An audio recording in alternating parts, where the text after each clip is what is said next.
Hello everyone, I am back once again, and today I think we're going to give the Marine a vehicle to use. The first thing we need to do here is to find a suitable vehicle for the Marine to use, so let's go ahead and do some digging.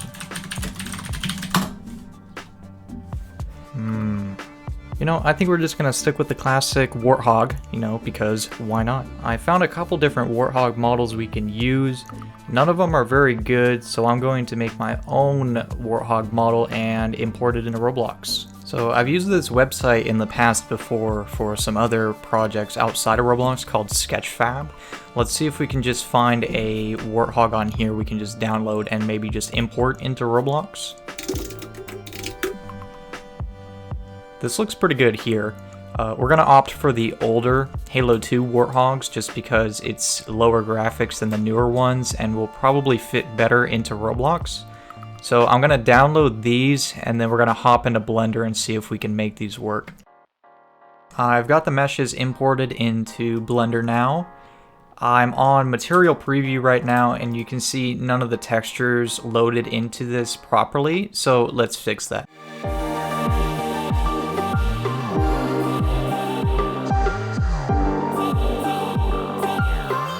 So I've got all the materials now looking good with the Warthog. Everything is mapped correctly as far as I can see.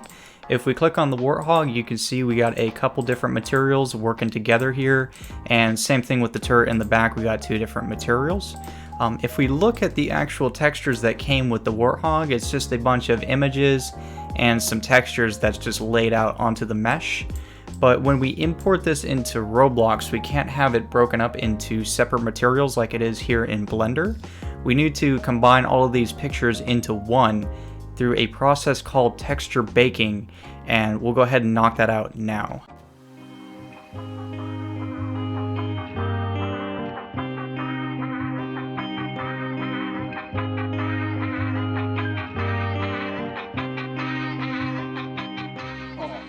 Okay, now if you're lucky and that process actually decided to work, you can get a proper baked texture here and you can see it's all weird and they're all combined. And this is exactly what we're going to import into Roblox and it's going to be awesome. That process feels like it's completely random when it wants to work or not. It took me 4 tries to actually get that to go, so I don't know, maybe I'm doing something wrong, but it just seems so inconsistent. But there is one more thing we got to do before we leave good old Blender here. We need to break the Warthog into a couple different parts here. You can see it's only broken up into 2 right now, one being the body and then one being the turret, which is a good start, but we need to break up the wheels and we need to split the turret in a couple places so everything can move dynamically as the Warthog is being driven or the gunner's shooting, so we'll go ahead and knock that out.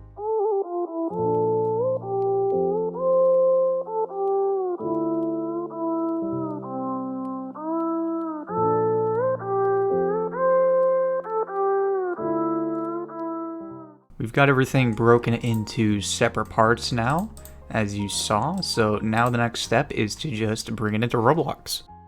Okay, so we're in Roblox finally. Let's go ahead and import the meshes here. We'll just do a bulk import with the asset manager and import that texture too. Go ahead and open.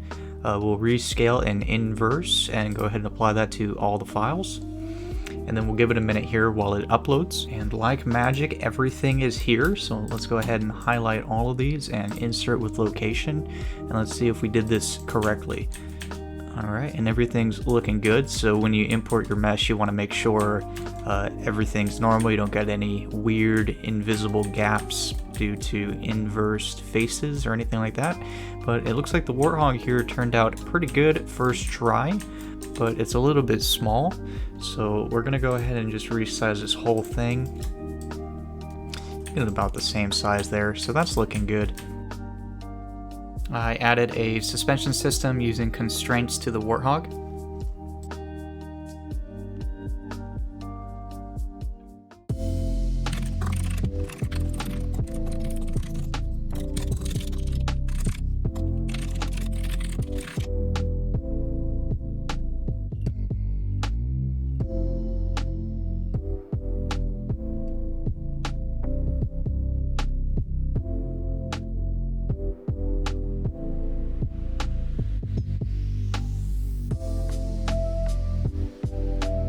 So I've got the behavior worked out for how the Marines will interact with the Warthog and utilize it in combat. So if it is just a driver by himself, then he will just drive straight to the enemy and then get out once he's close enough and attack on foot.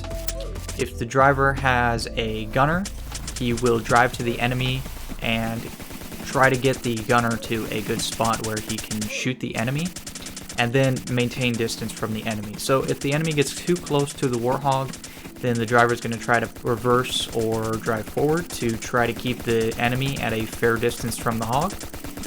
Then if the Warthog has a passenger, when the Warthog has slowed down enough and there's an enemy within sight, then the passenger is going to hop out and then attack on foot, while the driver and the gunner stay inside the Warthog and attack using the vehicle.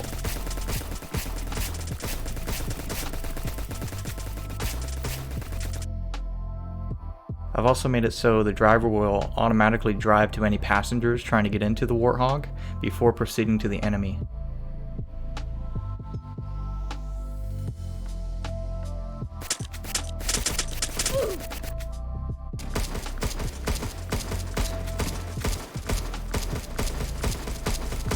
Oh, and by the way, I think Marine crouching is way overdue, so I went ahead and added that.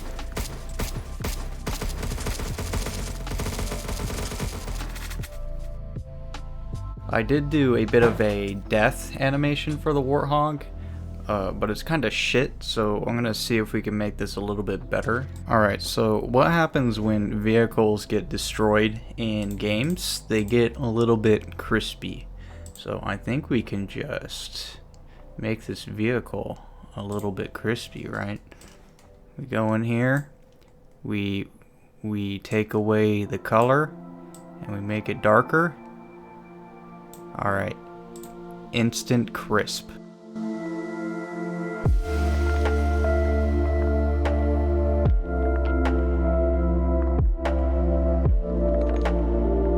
Alright, we got everything scripted up now. Let's see how it looks in game.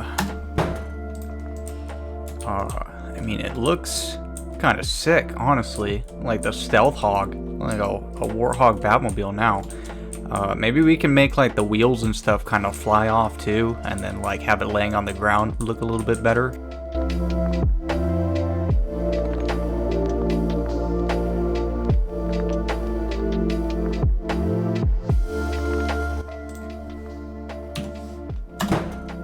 And maybe an explosion.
Alright everybody, thank you for watching. That's about it. The model will be linked in the description.